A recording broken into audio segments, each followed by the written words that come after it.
What's going on, guys? Welcome to another episode of Tasty Tuesday on Tasty Loot Gaming, the show where we talk about gaming news. My name's Seth. I'm Chevy. And a quick reminder to play Mafia 3 and Dead by Daylight. Those should be out by now. Make sure to download those, play those, and come back at the end of the month for Plus Club. We'll let you know what we thought of them. Let us know what you thought of them. And our game of the month is Vermintide 2. Make sure to play that and come back at the end of the month for game of the month. Tell us what you thought about that one as well. We'll tell you what we thought of them. Another quick reminder that we have a Discord. Go down in the description box, click the link, and talk to us anytime, all the time. And we are on iTunes, Spotify, and other podcast platforms. If you prefer to listen to us, and if you're listening to us and you want to watch us, come check us out on YouTube at Tasty Loot Gaming. So we have 3 bits of news to talk about, so let's jump into it. So Evo 2018 just came to a close, and they did announce a couple things just real quick. Astroth and Sungmina are both confirmed and shown for Soul Calibur, so that's really cool. But also Tekken 7 had some stuff to show off. They have a new season coming out, and they showed off that Anna Williams and Lei Wulong are both coming. They are from prior games. But they also revealed that Negan from the Walking Dead TV show will be in the game as well. In the teaser, they pretty much just show a silhouette of him and a couple quotes by him.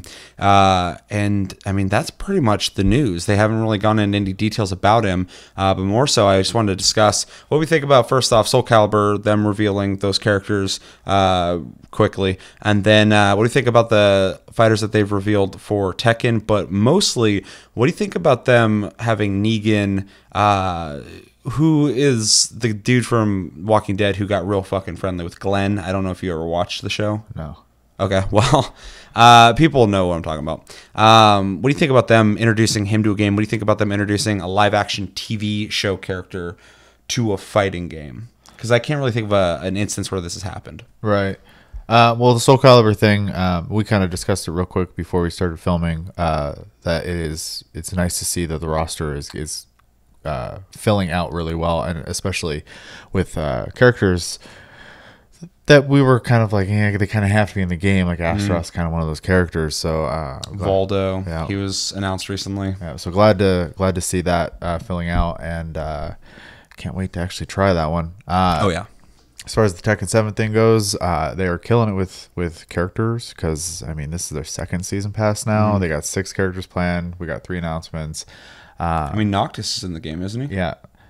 So I was going to say, in season 1, the oddball character there was Noctis, which was really cool. They made a stage and everything for him.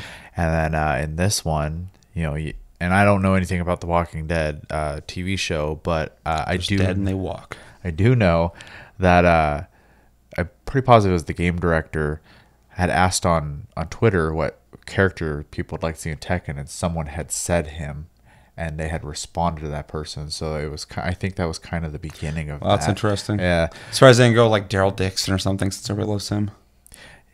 Maybe they were. I don't, like I said, I don't know this character at all, but maybe there's something about him that fits into a. They always show him off with a baseball bat for a specific reason, but yeah, it's. Go ahead. Sorry. Well, that was pretty much it for me. I was just. I wish I knew more about it, so I had more of an opinion on it. But I do think it's cool that they're not afraid to get creative like that. I guess, because I mean it's a TV show character, and I doubt they're sitting there doing martial arts and stuff like that in The Walking Dead. You know what I mean? So it'll be fun to see, you know, how they interpret him into a martial arts game. So definitely.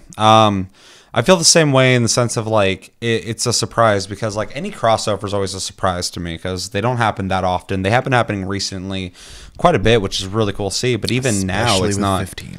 Yeah. But even, you know, now there's not that many. So I would love to see more of this happen. But this one's such a surprise because there's no reason these two should cross. Do I think they could have picked something better? Definitely. But I still, like, I heard that. I'm like, at first I was like, what? And then I was like, I mean, that's interesting. Like, fucking, I'm not against it. A lot of the Tekken characters, outside of like some of the really crazy ones, you know, seem like normal martial artists, you know, that just live in the world. They're not like, they don't got the fucking wings and shit like some of the characters. But so to have Negan is fun. You know, realistically, I think about him like, could that guy even fight any of these guys? No, he couldn't. Probably not. But he still is known to be a super brutal dude. Yeah. So it's just kind of interesting. It's also interesting they go with like a villain type guy to throw in there, but there is villains in Tekken. Yeah. But it is a really interesting way to spice up the roster. It's something I would never expect from a fucking TV show. Well, I mean, also though, it's like putting Don Draper or fucking Heisenberg in there or some shit. well, I was gonna say Soul Calibur and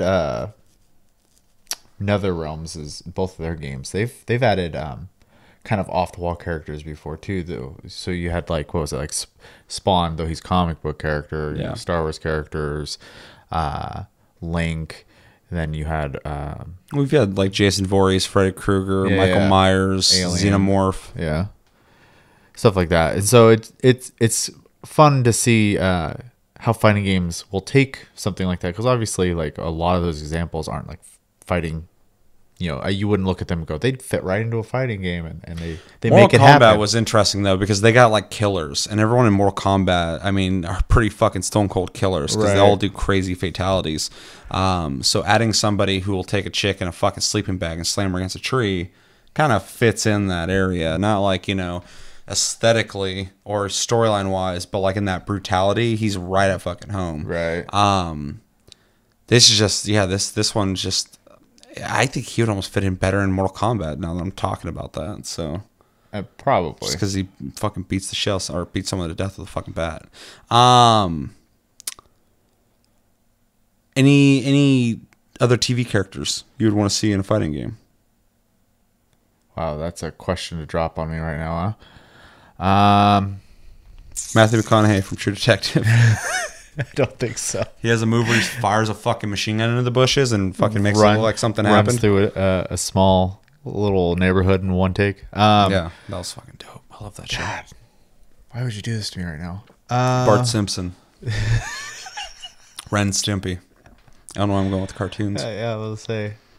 Oh, it's such a loss. I mean, they'd have a hard time getting him, but Daredevil would be awesome. Yeah.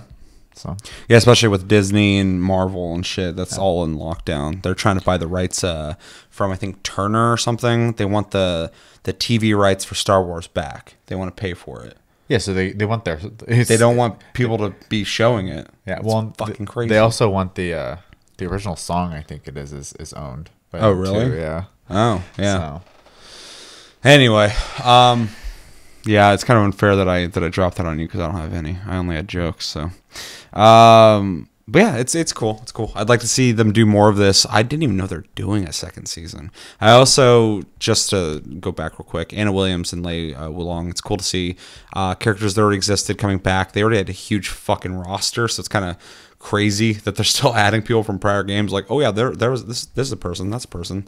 They were in the other games. Let's throw them in there. And yeah, Soul Calibur, I'm going back to that too. I'm glad that that's filling out, because I was kind of worried at first of like, are we going to get like a minimal experience like Soul Calibur 5 again? Doesn't seem like it. Well, especially when their original statement was we're starting over essentially. So yeah, but whenever I hear a franchise is starting over, they always start small again, and basic, and they grow again. So well, that's what I'm glad to see that it's not. They're not. It doesn't seem like they're doing that. Yeah, overall pretty cool. Anything? I think it was Josh. I don't know if he said this. He did say it, but I don't know if he made this up or if he read it somewhere. But he was saying that this is the only game out there where you can have Negan versus Noctis. I mean, it's true, but it's ridiculous to think of like a Final Fantasy character fighting a Walking Dead TV show character. Right. That's fucking weird. It is weird. Yeah. Yeah. Anything else? No. Let us know in the comments what do you think about Tekken 7 and its Season 2 support, the new fighters, Anna Williams and Lei Wulong. What do you think about Negan coming to a game? What do you think about TV characters coming to games or crossovers? And if you could pick somebody from TV or any character, I don't care, who would you like to see in Tekken? Because Tekken does have a very specific style. Who do you think would fit in there well? I'd be really curious to find out what you think about that. And yeah, second bit of news. So the very mixed reaction game, Fallout 76, is getting more very mixed reactions. They are getting a beta coming up that'll be available on Xbox One, PS4, and PC. However, on PC, it'll only be on the Bethesda.net launcher and not on Steam. That is the part where people are very mixed on it. It's also worth noting the game will likely launch on their launcher first, and probably come out on Steam later. They did that with Fallout Shelter. So what do we think about the essentially the decision they've made with this game?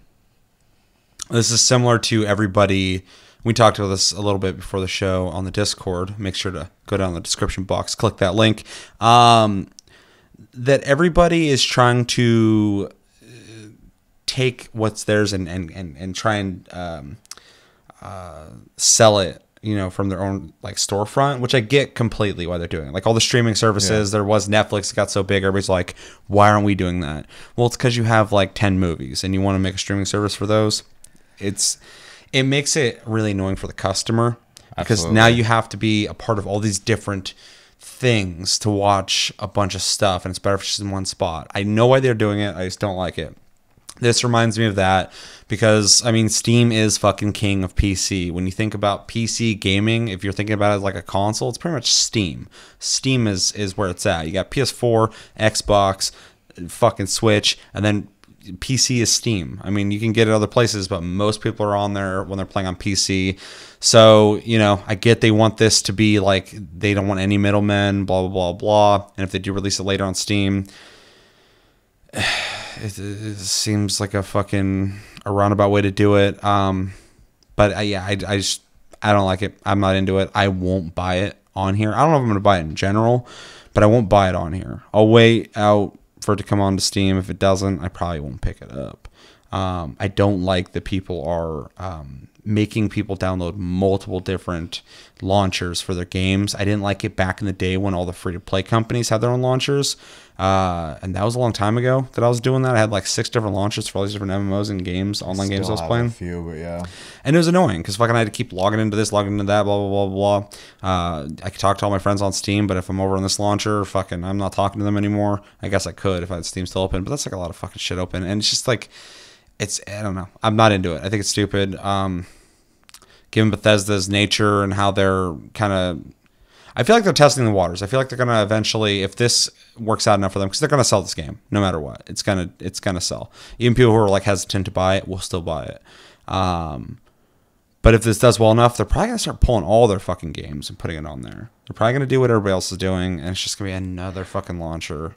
I don't think they're going to pull their games. I think what they're doing is getting those, immediate sales at home, pure profit, and then once it dwindles down, throw it on the other marketplaces to get continued sales. Sure, but you don't think they're going to do it with all their other games? Oh, in the future, for sure. Yeah, that's what I mean, pull. I didn't mean like to pull them off Steam. I mean like all their games are coming out. They're going to make sure, bad wording, they're going to be putting them on for that sure. launcher. They're totally going to do that. Why wouldn't they? The same way people... but if that's play all their BattleNet games, obviously that's the only way you can play them. Yeah. They have that kind of fan base. Bethesda does, same as like Blizzard does. People are very much into what Bethesda makes, and they're gonna go where those games are. So I mean, they do have that pulling power to do that.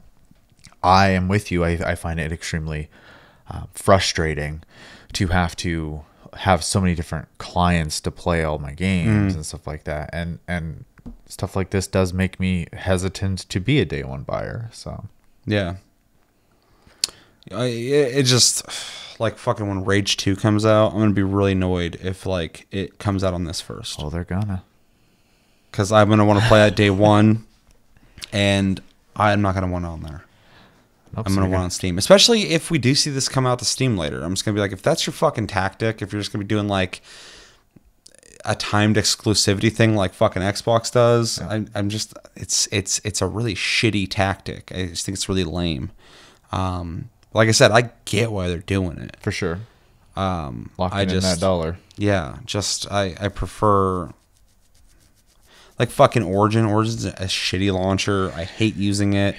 Ubisoft's isn't even that bad anymore. It's not Steam, but like I've been using it recently for For Honor. It's fine, but like I said, I want to play Final Fantasy 14. I got that fucking launcher. I got a launcher for everything. Like it's just, I don't know. It's stupid. At least with Final Fantasy 14 though, its launcher is just part of turning on the game. It's just so logging you can just in put a essentially. Shortcut in Steam and play the game. Yeah. So.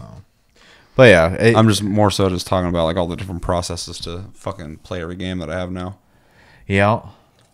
I mean, it's very much a silly problem to have, but it is a problem. Yeah. I don't want to sound like I'm like completely fucking being fucked over by this. It's just it's inconvenient. It's inconvenient for sure. For sure, yeah. Yeah. Plus, I'm not even like going crazy about Fallout 76 already anyway. So this is just more tacked on to my apprehension to play the game already. Yeah. This is kind of going to be one of those things where you're going to have the hardcore fans obviously buying it right off the bat, but I think a lot of us are going to be just kind of waiting to see what the general consensus is when it comes out. So definitely. Anything else you want to say on that? Good luck. Yeah.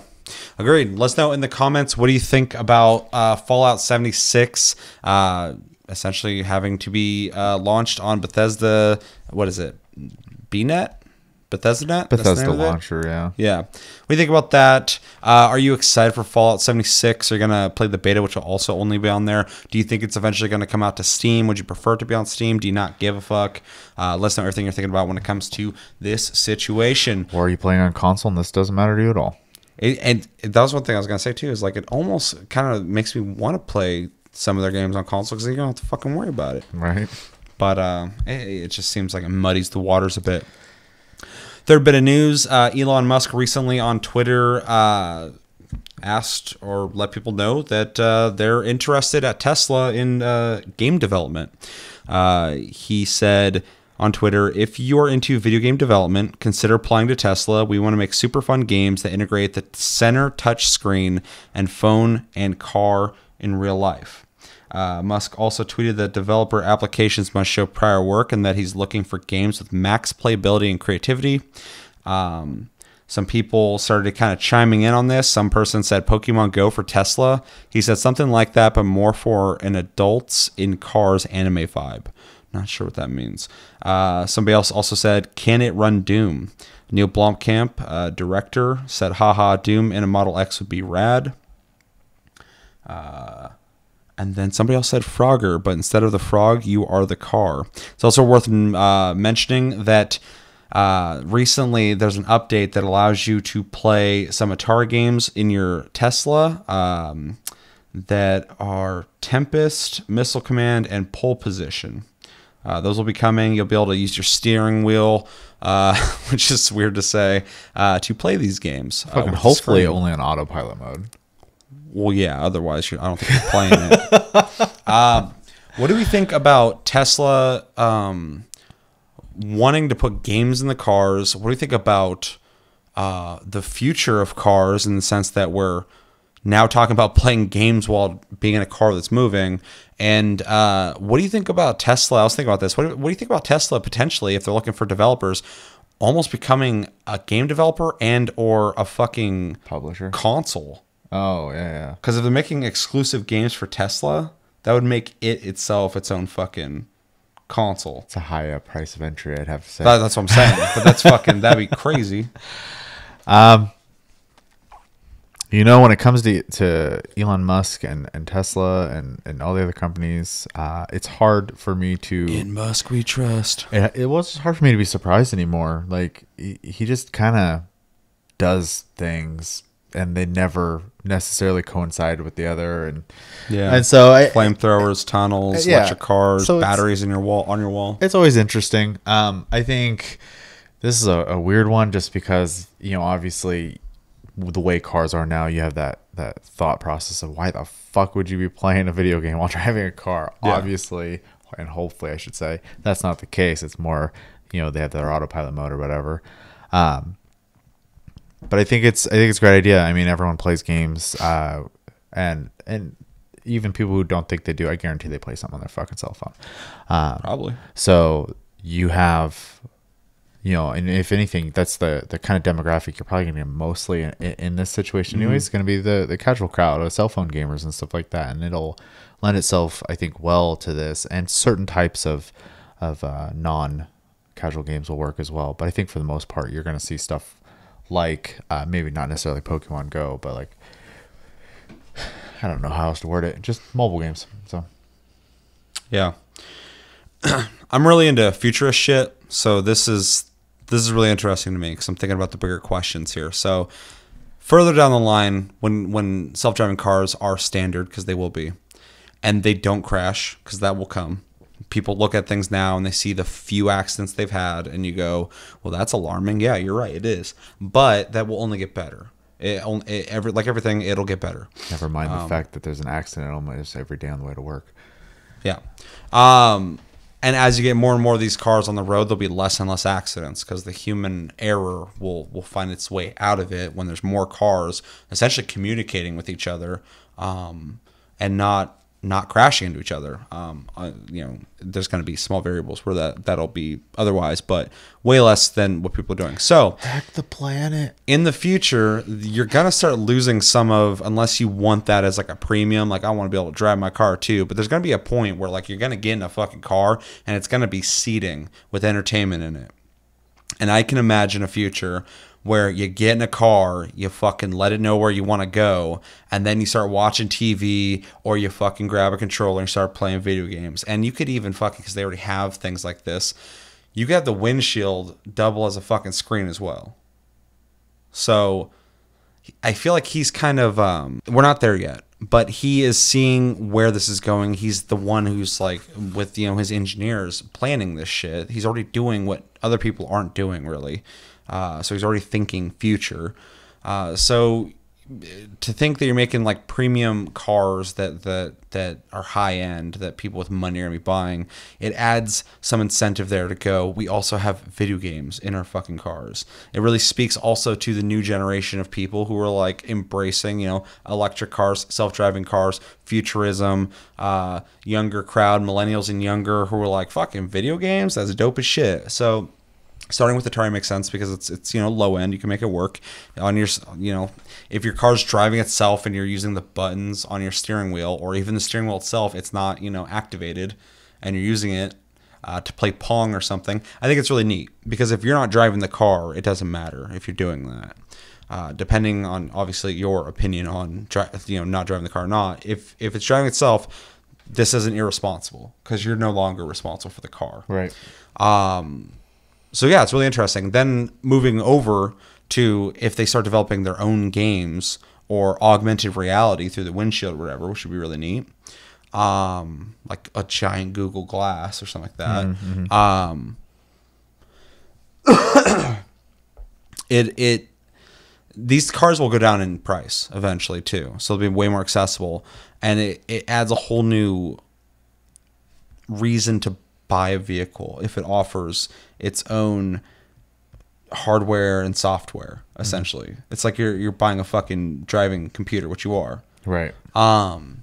So it's really interesting. It's really interesting because he's asking these questions. We're like not even there yet, but it's obviously coming, and I think it's really cool because this is going to be standard. This is going to be normal self-driving cars, and he's already tackling, things that will come early on.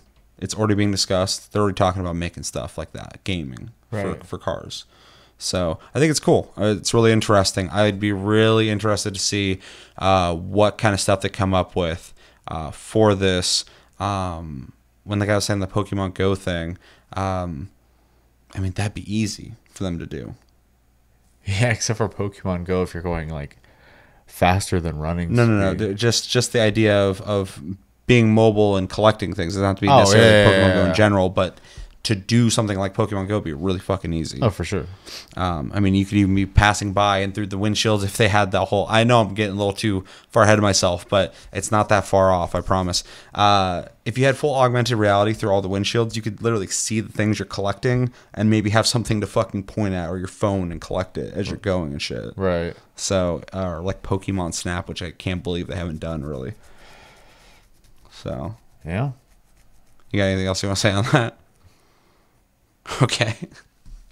Let us know in the comments. What do you think about Tesla adding gaming to their cars? The Atari stuff is already coming out soon. What do you think about self-driving cars? Do you trust them yet? Do you think you will be able to trust them? Are you like, fuck that, I want to be able to drive my own car? What kind of games would you like to see them do if they're making their own games? A lot of people are making jokes about Skyrim getting added to Tesla, of course.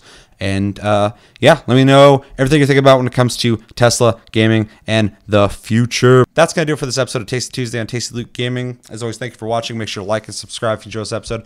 Check out our other episodes. Check us out on Tumblr, Twitter, and Facebook at Tasty Loot Gaming. Check out my streams on Twitch at Tasty Senpai, all one word. Hit the notification button to know when I go live. Check us out on Spotify and iTunes if you want to listen to us. And if you're listening to us and you want to watch us on YouTube, check us out at Tasty Loot Gaming and join the Discord down in the description box. My name's Seth. I'm Chevy. Until next episode, which should be later this week, have a great week, guys, and take it easy.